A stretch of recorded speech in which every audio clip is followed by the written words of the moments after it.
sa increasement ng fuel natin dito sa Zamboanga City as well as all around the Philippines, so nasa 24 pesos po yung increase ng diesel natin. At the same time, yung gasolina nasa 13 pesos.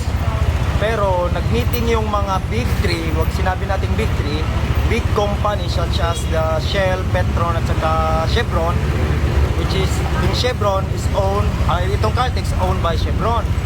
So wag biglain yung price increase, gagawin na lang paunti-unti starting today.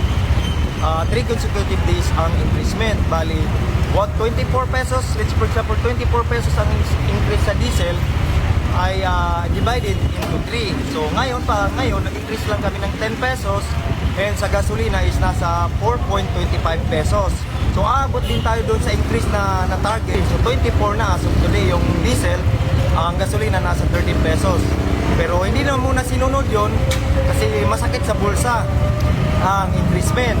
So payo ko sa lahat ng mga motorista natin, jeepney driver, na magtipid po tayo sa fuel. At the same time, kung hindi rin naman mahalagang lakad, stay at home na lang muna para less ang consume natin sa fuel. Sa supply po ng gasolina, medyo okay naman yung sa gasolina, pero sa diesel, parang nagkukulang na po ang supply sa diesel.